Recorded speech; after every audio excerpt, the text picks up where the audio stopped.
City Council doesn't get started for another hour, but protesters are already outside and chanting in Mason City, voicing their opposition to the Prestige Foods plan.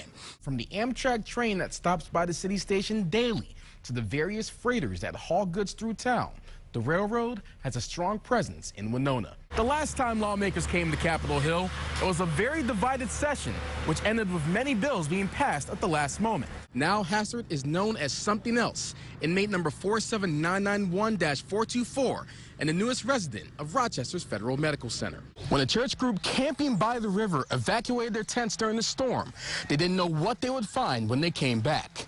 What they did find is that the decision saved their lives, as nearly all of their tents were pinned underneath the trees. It appears the grand plan for Discovery Square is nearly ready to jump off the blueprints and into this neighborhood just south of downtown Rochester. Beyond the gates of Governor Dayton's mansion, we can pray, but we need to get out and fight. Amen. The streets belonged to the people. Our babies are dying. I am tired. The police-involved shooting death of Philando Castile rallied the crowd of hundreds. It stops here and it stops today. And they let it know that his life mattered. After you saw that video, that's right. I know that you felt something on the inside. That feeling of hurt and anguish swept over the crowd as they grieved for Castile and called out for justice in his name. Tape from the crime scene of Philando Castile shooting adorns the governor's mansion as speakers spent hours on end voicing their frustrations. We will continue to be heard, and we're gonna be angry until justice is served. Castile's co-workers at J.J. Hill Montessori School also joined the protest and searched for answers. It feels like that we're kind of having this awakening. You know, this is a really important time in our country, and we need to address these issues. It's just feels so close, and it's just going to take a long time to process. The healing process continues, but for one day, Minnesotans united in pain and in protest. The change starts with me. The change starts with me. Taj Simmons, KTTC News Center. 2 weeks after Leah Seelhoff bought her first home in Winona, an unthinkable tragedy happened. A massive fire tore through the house, which destroyed most of the Seelhoff's belongings and sent the family back into homelessness. My sister let us live in her house for 3 months while we closed on buying this house. The sold sign was still in the front yard. After 5 months of construction and design, this house, which was once a pile of ashes, is now back to what it once was. And now that everything is ready to go in, Leah is once again ready to make her new house her home.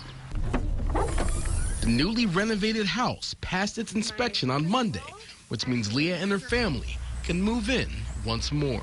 From that to this is still night and day. I kind of feel like Cinderella. As the house rose from the ashes, Leah was able to design everything from the kitchen They just got the water turned back on a few weeks ago. to the furniture. When you're traumatized, it's very hard to make long-term decisions. But it came together amazingly. She even made sure to remember what she says is the most important thing she lost in the fire, her cat, Cosmo. This is my temporary Cosmo shrine. We have her cremated remains. While Leah is looking forward to life in the new house, she says she will never forget what happened on that fateful day in October.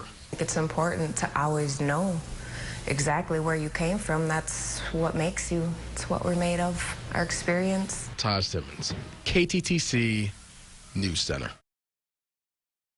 The cement truck saga that took over Dodge Center Sunday afternoon had to be seen to be believed. Everybody was out with their cameras. It looked like a parade, and I had no clue what was going on. What was going on involved 3 law enforcement agencies, 1 helicopter, and 1 stolen cement truck. At the wheel was a boy who witnesses say was 11 years old. Certainly not your normal traffic stop, not your normal chase. It all began around 3 o'clock in the afternoon when the boy was stopped by troopers while driving the truck on Highway 14 near Dodge Center. He then fled. hitting the squad car with the cement truck before speeding towards Casson at 70 miles per hour. We were concerned about the vehicle coming back into Dodge Center because it was our understanding that it had been stolen in Dodge Center. But the juvenile took the joyride back into town, speeding through the streets as the community watched. I bet you he drove around in town here. I bet you I seen him 6, 7 different times, smiling, hooting and hollering. He was having a good time. The officers had a hard time trying to catch him, though, as he rammed another police car and drove through a set of stop strips. After more than an hour of pursuit, the boy was arrested when he tried to escape on foot.